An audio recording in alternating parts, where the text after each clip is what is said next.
السلام عليكم ورحمة الله وبركاته. بالنسبة للمستوى الثالث إعدادي، مراجعة لدرس الجهاز العصبي الجزء الثاني. Alors, on va commencer par découvrir, si j'ose dire, si je peux dire, la structure du cerveau, voilà, de la moelle épinière et du nerf. Commençons par notre cerveau. Donc, pour cela, on va effectuer une coupe au niveau du cerveau pour voir de quoi est constitué à l'intérieur. Voilà. Effectivement, on va voir. Donc, cette coupe montre bien que notre cerveau constitue de deux parties. Une partie externe, il représente la substance grise, et une partie interne, il représente la substance blanche. المادة الرمادية خارجية والمادة البيضاء داخلية. لا تنسوا ذلك. إذن على مستوى الدماغ المادة الرمادية خارجية والمادة البيضاء داخلية. Voyons maintenant, on va faire un grossissement plus important pour voir qu'est-ce qu'on retrouve au niveau de la substance grise. Donc, on retrouve un réseau de neurones. Neurones هي الخلية العصبية نسميها بالعربية كذلك العصبة أو العصبون. إذن هناك شبكة من الخلايا العصبية. Donc, de quoi est constitué un neurone, comme vous allez le constater? Donc, un neurone, il est constitué de trois parties. C'est le جسم الخلوي, le corps cellulaire, المحور, l'axone, والجزء الثاني, l'autre extrémité. On retrouve ce qu'on appelle l'arborisation terminale. إذا الخلية العصبية التي نسميها كذلك العصبة أو العصبون تتشكل من ثلاث أجزاء. بالفرنسية le neurone de trois parties. Le corps cellulaire. هذا الجسم الخلوي نجد بهذه التفرعات السيتوبلازمية القصيرة التي نسميها كذلك لي دندريت. عندهاش اسم بالعربي نقول تفرعات سيتوبلازمية قصيرة أو دندريت باللغة الفرنسية.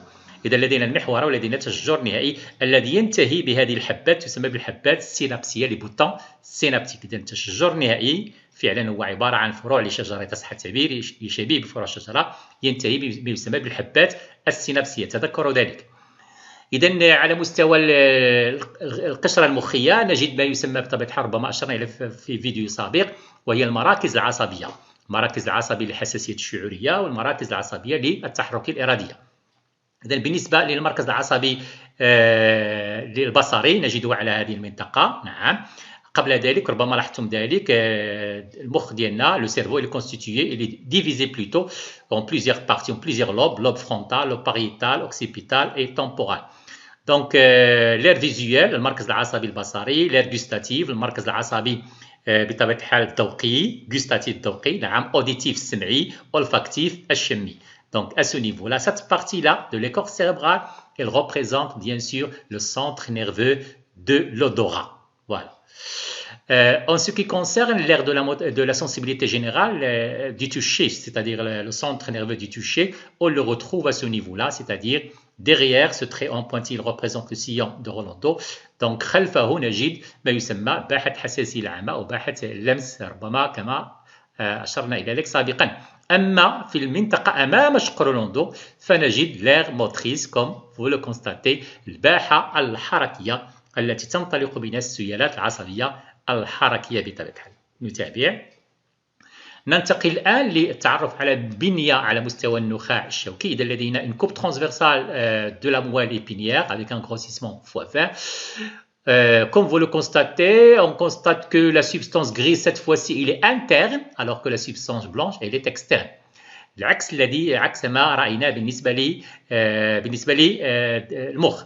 رأينا على أن المادة الرمادية كانت هي الخارجية والمادة البيضاء هي الداخلية. أما بالنسبة للنخاع الشوكي فالعكس, المادة الداخلية هي المادة الرمادية والمادة الخارجية هي المادة البيضاء. Voyons bien sûr de quoi est constituée cette partie, ce cadre en blanc, voilà. Donc ce cadre-là, au niveau de la substance grise, on voit très bien des corps cellulaires, voilà, des neurones, alors que les fibres, leur prolongement, fibres nerveuses, on les retrouve au niveau de la substance blanche. Cette fois-ci, le grossissement il est de 400 à 600 fois. À ne pas oublier, au niveau de la moelle épinière, la substance grise elle est interne, la substance blanche elle est externe. Dans la substance grise, on retrouve les corps cellulaires des neurones, alors qu'au niveau de la substance blanche, on trouve les fibres nerveuses, الألياف العصبية. Donc, comme nous l'avons déjà dit, le système nerveux se compose du système nerveux central, ربما تعرفونه جيدا الآن بطبيعة الحال, وهو le cerveau et le cervelet. Du système nerveux périphérique, نتكلم عن الألياف العصبية, les nerfs, bien sûr. Conjointement, ils permettent la mise en relation de l'organisme avec son environnement extérieur. Notre système nerveux permet la sensibilité, الحواس الذي أشرنا, la sensibilité consciente et la motricité volontaire, en plus des facultés psychiques. Comme nous l'avons déjà dit, voilà un document qui représente une petite comparaison, si j'ose dire.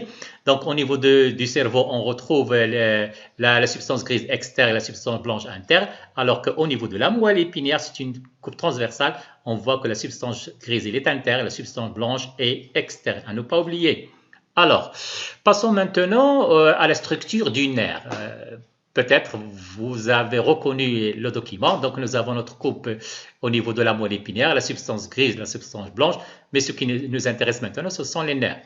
Donc, la racine dorsale, la racine ventrale du nerf rachidien et notre nerf spinal ou rachidien, comme on l'appelle.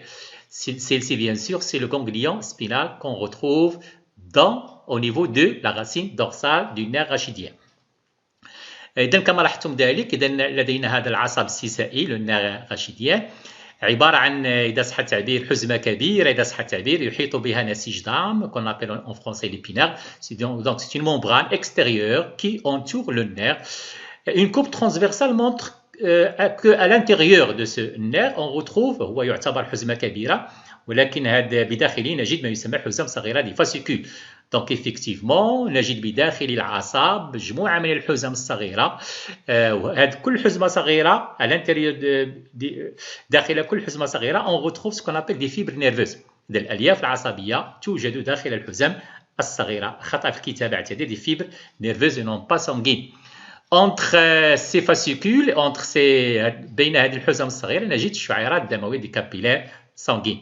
Je résume العصب عبارة عن حزمة كبيرة يحيط بها نسيج دام عن épinèvre بداخلها مجموعة من الحزم الصغيرة كل حزمة صغيرة بداخلها ألياف عصبية وبين هذه الحزم الصغيرة نجد بطبيعة الحال نجد بطبيعة الحال الشعيرات الدموية. Je continue.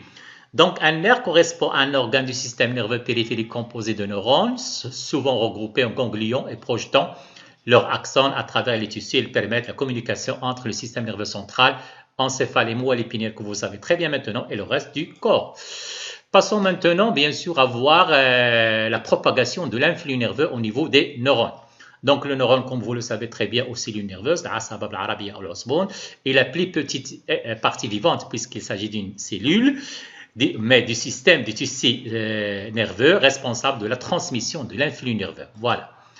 الوثيقة متحركة بالعربية ماشي إشكالية. إذن لدينا هنا خلية عصبية أو عصبون, le neurone.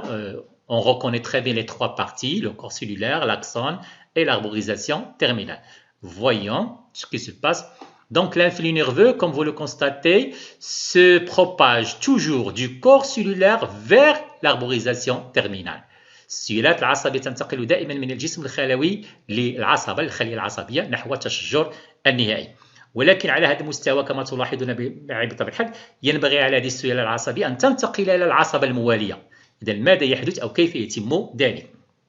قبل أن نبين ذلك هذه المنطقة التي تمثل الارتباط بين التشجر النهائي للعصبة قبل السينابسية وما يسمى بالدندريتات المرتبطة بالجسم الخلوي للعصبة الموالية يسمى السينابس. Voilà.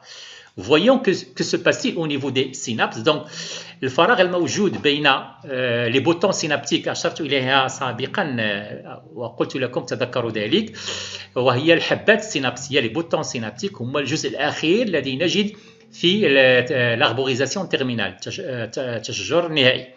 إذن هذه ces boutons synaptiques à l'intérieur on voit ce qu'on appelle des حويصلات سينابسية وهذا يسمى الحيز السينابسي أو بي سينابسي حيز سينابسي. Voyons ce qui se passe. إذن عند وصول السيالات العصبية إذن كما أشرت حويصلات سينابسية تحتوي على وسيط بداخلها نجد ما يسمى وسيط كيميائي un neurotransmetteur.